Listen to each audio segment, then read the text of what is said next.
Light, it's a good thing. Light can keep you safe. Light can keep you out of trouble. Light can keep you from embarrassing yourself. For example, when I was in junior high school, way back when they called it junior high school instead of middle school, I was invited to a week at the beach. Jackie, Cindy, and I would spend our days out on the beach and then come home and spend our evenings out on the balcony giggling and laughing. We were 12 and 13 years old at the time, and we were boy crazy. So one evening after a day out on the beach, we came back and we were out on the balcony, and there they were, boys. Cute boys. Older cute boys. Looking back now, they were probably high school seniors or probably early college students. Out of our league. But that didn't matter. We flirted away anyway. It didn't stop. When the older cute boys, the OCDs, would talk to us, they were downstairs and to our right? They would lean up and out like this to talk to us.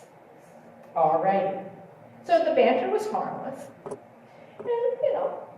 going along, we were just chit-chatting and flirting. And periodically, we would step back into the condo for a snack or a drink. They would step back into their condo for a snack or a drink. I'm not sure we were drinking the same things. But it was going on fine until one time we came back on the balcony, and by then it was full dark. The sun had completely set. And their silhouette had changed. We could see their silhouette, just kind of leaning back over the balcony like this, as if they were looking at the ocean. And after that, no matter how hard we tried, they were no longer talking to us. The nerve! They were ignoring us. How rude! Well, so of course we became more obnoxious. I did tell you we were 12 and 13, right? After a long while, we finally gave up and went to bed. I was the first one up. Excuse me, my speech got turned over. Oh dear. Gotta give me a second, friends. See, this is what you get when you get a volunteer.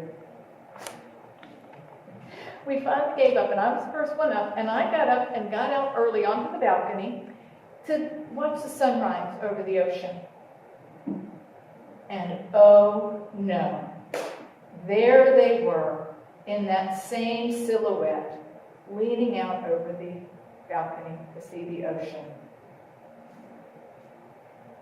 A box of geraniums hanging from the balcony rail. Light, it's a good thing.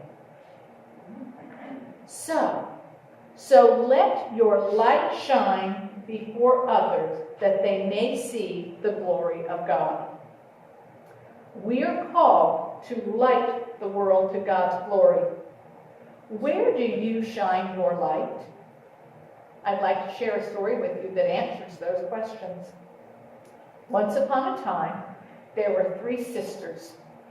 Eddie taught high school. She was an adventurer, a world traveler, a fabulous storyteller, and an artist. In fact, she took the photograph that's on the front of your bulletin this morning, and she won an award for it. She never married and never had any children. Frida worked at the technology department of a large bank. She was a great problem solver, and she would help people out any way she could, and she still does. And then there was me. At the time, I taught 2nd and 3rd grade and was always busy with something school-related. So now you know the cast of characters. Here's what happened. Eddie began acting strange a few years before she was eligible to take full retirement from teaching. As she began acting erratically and getting herself into difficult situations, Frida and I began to worry about her. God, ever wonderful, put lights in our path. Lights who shared prayers for Eddie, as yet we did not yet know what was wrong or how to help. Those lights, known as our friends and family, served as intercessors to bring our worry to God. Eventually, we did have Eddie's diagnosis: frontotemporal dementia. Basically, that's where Parkinson's disease robbed her body of muscle control and gradually crippled her, while dementia stole her mind and her ability to communicate. She was about 52 or 53 at the onset of her symptoms. After a while, she was unable to work and then unable to live alone. Frida took care of her financial and legal affairs. Frida managed Eddie's money and put her house up for rent in order to slowly work Eddie out of some serious debt. Frida's concern was on protecting Eddie from anyone who might take advantage of her financially in her weakened mental state. Eddie was the oldest, but Frida was a faithful watchdog when it came to Eddie and her special needs. Eddie came to live with us here in Dumfries. I was Eddie's main caregiver. You, our church family, adopted Eddie as one of your own.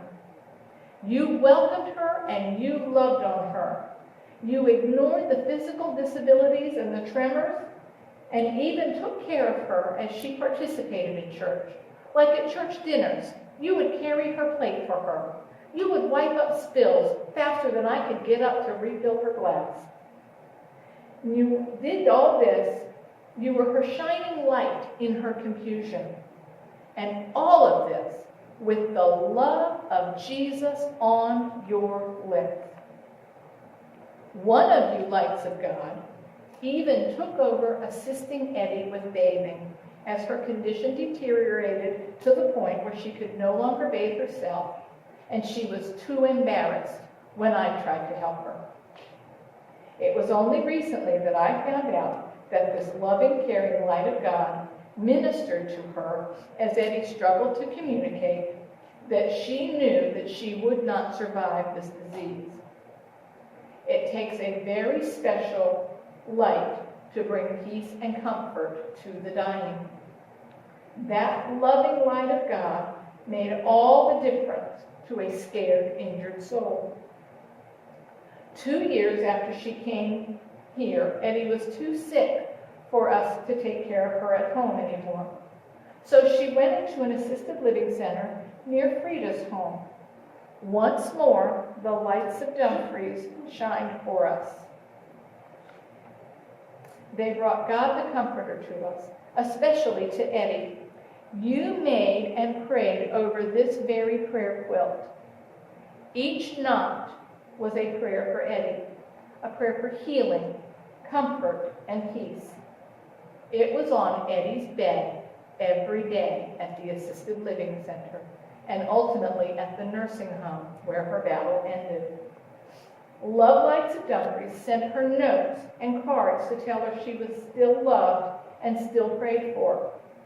I'll let you in on something. She kept every one of them. Even in her dementia, Eddie knew that you loved her unconditionally, just as God loved her. On August 17, 2013, God called Eddie home. I was devastated at the loss of my dear, wonderful big sister. And I was also relieved to know that she was now healed and happy up in heaven, sharing funny stories with God and the angels. I was also busy getting ready for the school year to begin. I had to plan her funeral and get my second grade classroom ready for the next year. Most of my grief was on hold due to my workload. Once again, the lights of my community were there, mostly with hugs and condolences, but also with practical help that at that moment I wasn't able to provide to myself. A small army of bright lights showed up over the next few days and helped me set up my classroom. I would not have been able to do it without them. Eddie's church home St. Stephen's Episcopal in Culpeper were also God's lights on earth. I called them to make arrangements for Eddie's service and burial in the town cemetery.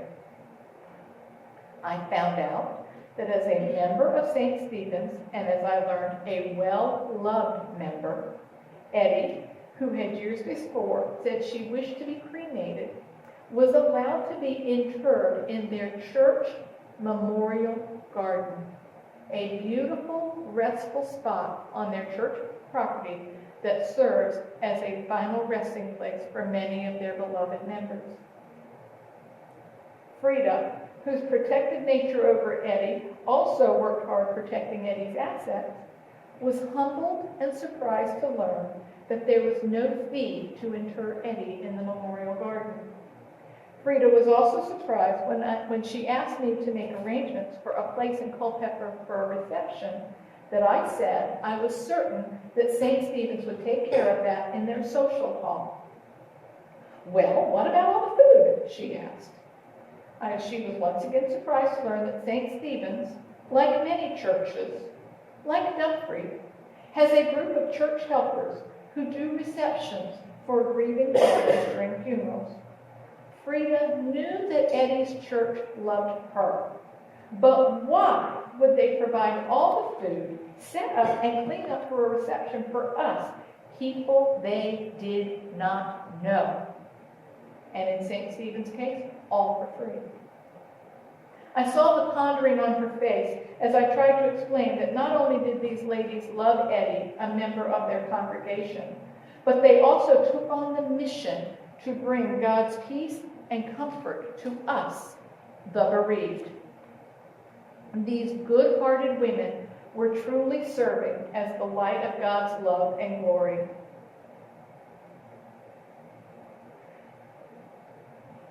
After the funeral, I still did not fully address my grief. That is, not until November 5th, 2013, which was Parent-Teacher Conference Day. So teachers did not report to work until 1 p.m.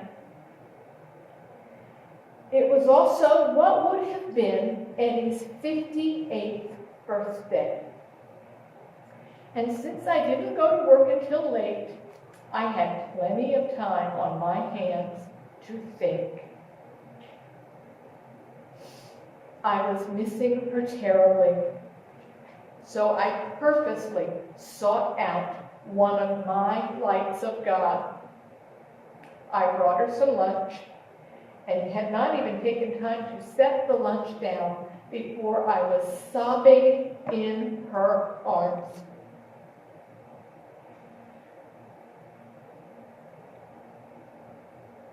I was so sad at losing my sister, and I was so angry at God for taking her. I stood there in the middle of her office, crying and yelling at God. I loudly accused, I shouted that God was a very rude name for taking my sister. All the while, my dear friend held me and let me cry and rant and rave as I soaked her shirt with my tears. She held me and stroked my hair. She held me and whispered to me that God understood my anger and that his shoulders were big enough to handle it. After I cried it out, she sat me down with a cup of tea. She reminded me that God loves me. And then she asked me if I could choose to have Eddie back as she was on her last day on earth, or keep her happy and healthy in heaven, what would I choose? Well, of course, I wanted Eddie healed and happy and in heaven. And then this dear, kind, loving light of God prayed with me and prayed for me.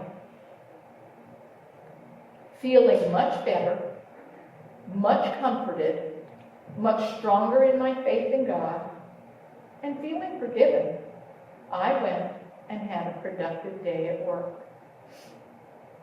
My sisters, Frida, Eddie, and I, were touched and changed for the better due to the ministrations, love, and intercessions of each and every one of these lights of God's love and mercy. We were touched and changed by you, by your love. How has God's light touched you? You've just seen an example of how well you shine. So I'm asking you now, how will you again go out and be the light of God and the light of God's glory as you go from here on this day? Amen.